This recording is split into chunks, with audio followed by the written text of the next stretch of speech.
आज की कहानी है संस्कारों की दौलत। बहू ये लो साड़ी और इसके साथ के गहने, जल्दी से तैयार हो जाओ, हमें कुल देवी की पूजा के लिए चलना है। जी माँ जी कहकर सुजाता ने अपनी सास लीला जी से वो सामान ले लिया।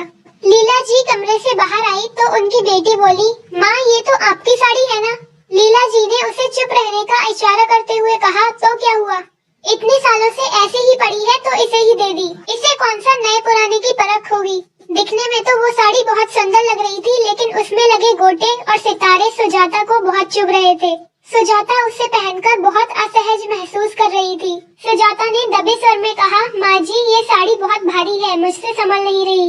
लीला जी मुंह बनाते हुए झट से बोली, हाँ मुझे तो पहले से ही पता था कि जिसने अपने माँ बाप के घर में कभी इतने भारी कपड़े गहने देखे ही नहीं, वो कैसे इनको पहन पाएगी। वो तो हमारे खानदान की रीत है ये सब पहनने की, इसलिए देने पड़े। सुजाता हक्की बक्की रह गई कि इस बात में उसके माता पिता कैसे आ गए। शादी से पहले भला कौन लड़की इस तरह के कपड़े गहने पहनती है। नई दुल्हन थी, अभी शादी के 2 दिन ही हुए थे। सारे परिवार के बीच अपने माता पिता के ऊपर की गई टिप्पणियां सुजाता चुपचाप सह गई और पूजा के लिए चल पड़ी। ससुराल में सभी खाने पीने के शौकीन थे, इसलिए रसोई में रोज ही ढेरों व्यंजन बनते थे। सुजाता को घी की खुशबू ज्यादा पसंद नहीं थी। लगातार गरिष्ठ खाना खाने के कारण उसका जी मिचलाने लगा। जब खाने की टेबल से उठकर वो वॉशरूम में भागी तो भी सास बोले बिना नहीं रही। मायके में तो कभी हमारे घर जैसा खाना खाया नहीं होगा, इसलिए अच्छा खाना हजम नहीं हो रहा। सुजाता के कानों में ये शब्द पड़े तो उसकी आंखें छलक आईं। जब गरीब घर की बेटी पसंद नहीं थी तो क्यों ऐसे घर से रिश्ता जोड़ा? इसलिए ताकि हर बात पर उसे और उसके माँ बाबा को जलील कर सके। वो चिल्ला कर सब कुछ कह देना चाहती थी, लेकिन उसके माता पिता का चेहरा उसकी आंखों के आगे आ जाता था, जो कह रहे थे, बिटिया ससुराल का मान बनाए रखना। खून के घूंट पीकर सुजाता चुप रह गई। ससुराल में सारी सुख सुविधाएं थी, लेकिन घर के काम घर की औरतें ही करती थी। सुजाता के आगे आज कपड़ों का ढेर लगा था।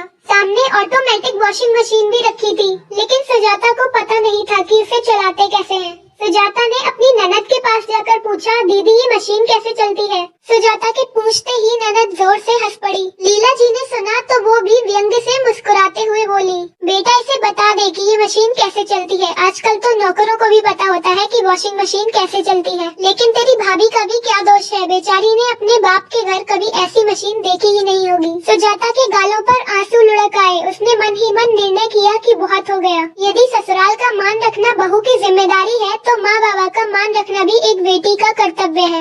उसने अपने आंसू पोंछे और बोली, सच कहा आपने माँ जी, मैंने अपने बाबा के घर सच में ये सब नहीं देखा। रोज रोज ये जो आप मेरा अपमान करती हैं, वो भी मैंने बाबा के घर नहीं देखा। मैंने अपने बाबा के घर ये भेदभाव कभी नहीं देखा जो यहाँ मेरे साथ होता है। वहाँ भले ही रोज रोज पकवान ना बनते हो, लेकिन जो भी बनता था वो हम हंसी खुशी खाते थे। और सच पूछिए तो वो सादा खाना भी आपके यहाँ के 56 भोग से अच्छा था, क्योंकि वो मुझे सम्मान और अपनेपन से मिलता था। मैंने अपने बाबा के घर प्यार और संस्कार देखे हैं, जो शायद इस घर में मुझे कभी नहीं दिख पाएंगे। लीला जी अवाक सी सुजाता का मुंह देख रही थी। तभी सुजाता का पति अविनाश उनकी बहस सुनकर एक हाथ में बैसाखी लिए वहाँ आ गया।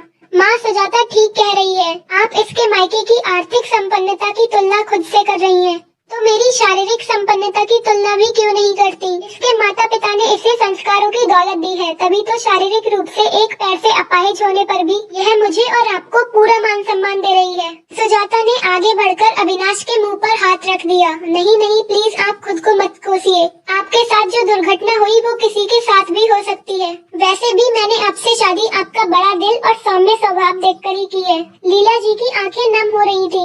अविनाश सच ही तो बोल रहा था। इतनी दौलत और जायदाद होने पर भी एक पैर में कमी हो जाने के कारण किसी अमीर घराने की लड़की उससे शादी करने को तैयार नहीं थी। अब लीला जी के भाई ने ही अपने जान पहचान के मध्यम वर्गीय परिवार की सुजाता का रिश्ता सजाया था। लीला जी न चाहते हुए भी अविनाश का रिश्ता लेकर सुजाता के घर गई थी, क्योंकि वो भी हर माँ की तरह अपने बेटे का घर बसता हुआ देखना चाहती थी। अविनाश फिर बोला, माँ घर की बहू तो खुद ही गृह लक्ष्मी होती है, इसलिए आपसे विनती है कि आप इसका भी बाकी सदस्यों की तरह सम्मान करें। लीला जी ने सुजाता से माफी मांगते हुए कहा, मुझे माफ कर दो बहू, मैं ही भूल गई थी कि जिसे मैं हर दिन अपमानित करती हूँ उसने मेरे बेटे का मान बढ़ाया है। लीला जी ने सुजाता को गले लगा लिया। दोनों की आंखों से अश्रुधारा बह रही थी। अविनाश का मन भी हल्का था, क्योंकि उसकी अर्धांगिनी अब सच में उसके परिवार का हिस्सा बनने जा रही थी। तो दोस्तों, आपको ये कहानी कैसी लगी हमें कमेंट में जरूर बताएं। कहानी अच्छी लगी हो तो वीडियो को लाइक शेयर करें और चैनल को सब्सक्राइब करें। वीडियो को एंड तक देखने के लिए शुक्रिया।